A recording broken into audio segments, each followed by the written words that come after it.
Now, ladies and gentlemen, the mandate for Delhi is out. And after a drought of 27 years, the Saffron Party is set to form the government in the national capital, with the Aam Aadmi Party relegated to 22 seats.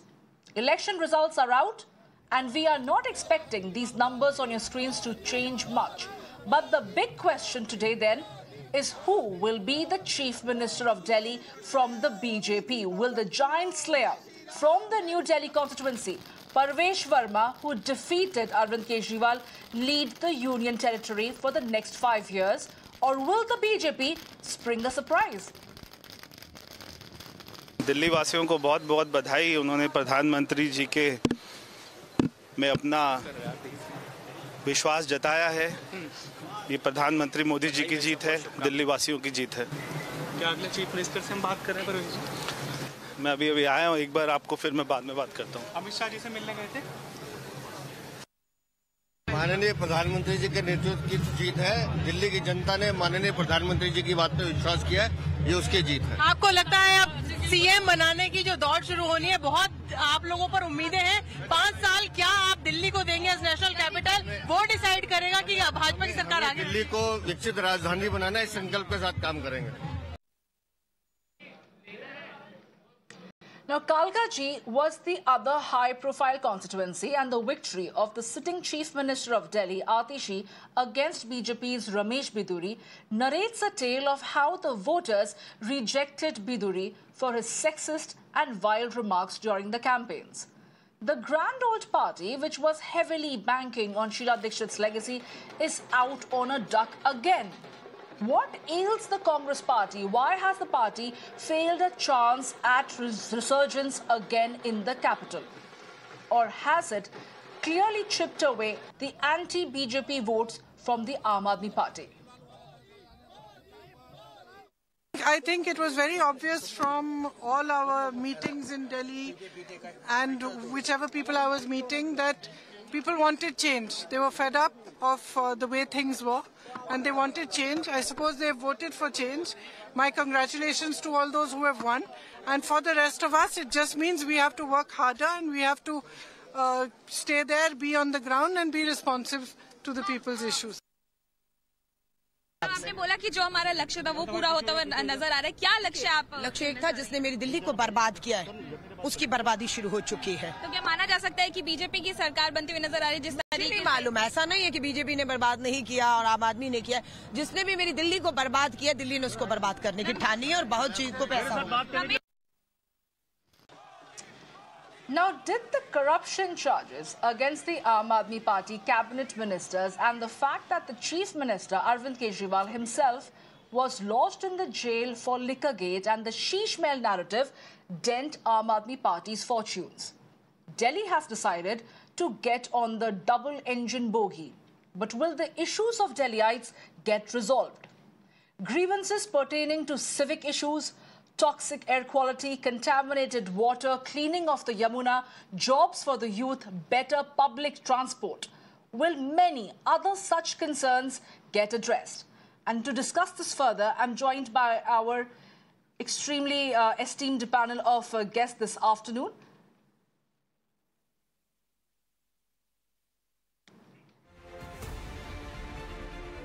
I'm joined by Mr. Anirudh Pratap Singh from the BJP. Mr. Singh, thank you for taking our time and joining us here at Mirror Now. Congratulations to you, Mr. Singh. That's a stunning victory. Right now, we stand at 48 for the BJP and 22 for the Aam Aadmi Party. The exit poll did show BJP having an edge, but were you expecting such results?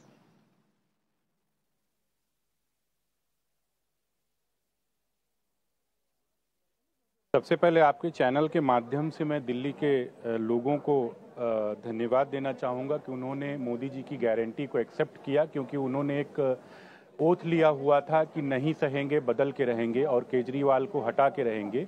ये definitely है कि लोगों ने जो केजरीवाल ने लोगों के साथ किया, दिल्ली के लोगों के साथ में, दिल्ली के लोगों ने उनको 11 साल मौका दिया, चाहे डेवलपमेंट को लेके, एजुकेशन को लेके, हेल्थ को लेके या पोल्यूशन को लेके या क्लीनिंग को लेके, किसी भी प्रॉमिस को उन्होंने पूरा नहीं किया। लेकिन मोदी की गारंटी ने जो लोगों ने देखा, चाहे सेंट्रल गवर्नमेंट हो, चाहे रिलेटेड स्टेट गवर्नमेंट हो बीजेपी की, मोदी जी की जो गारंटी है वो जरूर पूरी होती है, टाइम के साथ पूरी होती है, क्योंकि उस गारंटी में 5 चीज है: स्पीड है, स्केल है, ट्रांसपेरेंसी है, करप्शन फ्री है, और उसको इस तरीके से नहीं किया जाता कि एक फेक नैरेटिव के थ्रू चलाया जाता है। वो अगर उन्होंने कहीं पे कहा है तो 100% पूरा होता है।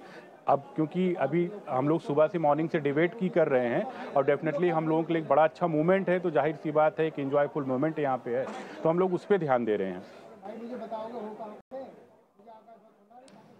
27 साल के बाद बीजेपी कैपिटल में लौटेगी, दिल्ली में नए सिरे से एक सरकार गठन की जाएगी।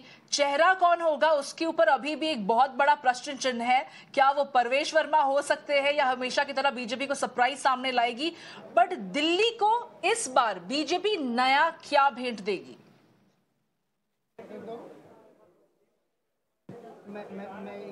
देखिए, राम को हमेशा वनवास हुआ है, लेकिन वनवास के बाद राम हमेशा लौटे। मैं तो अयोध्या का हूँ, मिल्कीपुर सीट भी हम लोग जीते हैं, और जो भी कैंडिडेट होगा, चीफ मिनिस्ट्रियल कैंडिडेट होगा, कोई न कोई बीजेपी का आम वर्कर ही होगा। उसमें अब कौन नाम हो सकता, कौन नाम नहीं हो सकता है, अभी तो कंसोलिडेट हो जाने चाहिए सीटों का रिजल्ट। जब कंसोलिडेट हो जाएगा उसके बाद संगठन का जो पार्लियामेंट्री बोर्ड का, विधायक दल का, इन सबकी बैठक होगी, उसके बाद डिसाइड होगा कि कौन चेहरा बनेगा। जो चेहरा होगा वो मोदी जी की गारंटी को इम्प्लीमेंट करेगा, सुशासन देगा, गुड गवर्नेंस के थ्रू। जो लोगों ने यहाँ पे पूरा एक कहते हैं कि यमुना को साफ करना है, एजुकेशन सिस्टम सही करना है, लीकेज सही करना है, करप्शन फ्री करना है, वाटर डिस्ट्रीब्यूशन नेटवर्क सही करना है, जो फीमेल को प्रॉमिस किया गया 25 रुपये पर मंथ उनको देना है, ऑटो टैक्सी के साथ में जो बोर्ड बनाना उसको बनाना, डोमेस्टिक हेल्पर के लिए जो बोर्ड बनाना, ये तमाम जो प्रॉमिसेज हैं उनको पूरा करना इमीडिएट और ईज डूइंग में करना है। अनिरुद्ध प्रताप सिंह जी, जिस हिसाब से अरविंद केजरीवाल हर बार ये कहती थी उनकी सरकार के एलजी काम करने नहीं दे रहे हैं, बीजेपी की सरकार है, बीजेपी का राज है, चाहे वो इलेक्शन कमीशन हो, सेंट्रल गवर्नमेंट हमें सैंक्शन नहीं कर रही है, परमिशन नहीं दिया जा रहा है।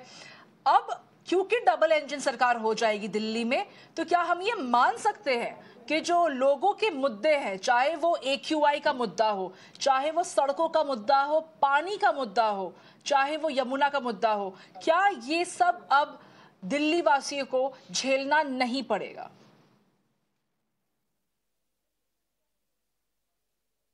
जी बिल्कुल, देखिए ये बात आज के इस खुशनुमा माहौल में नहीं शायद कहना चाह रहा था, लेकिन जो उन्होंने कहा कि एलजी करने नहीं दे रहे थे, वही कोरोना का टाइम था जब ये कोरोना मैनेजमेंट इनको करना जरूरी था। इनके हाथ में स्टेट की हेल्थ सर्विसेज थी, उस टाइम पर ये शीश महल बना रहे थे, उस टाइम पर लिकर पॉलिसी बना रहे थे।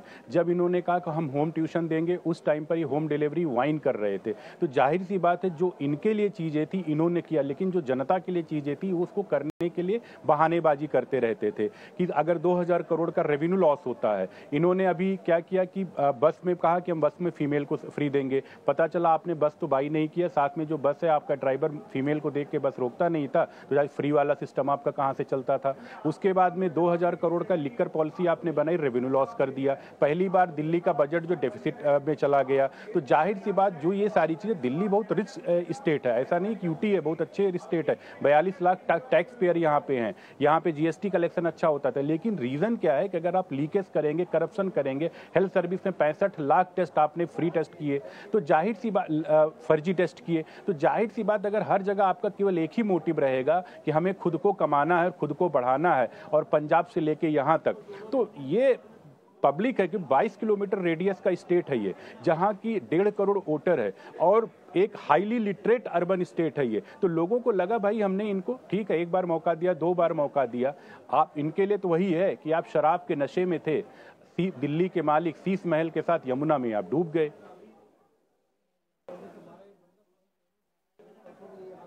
जी अनिरुद्ध प्रताप जी, आपसे अनुरोध करेंगे हमारे साथ बने रहिए।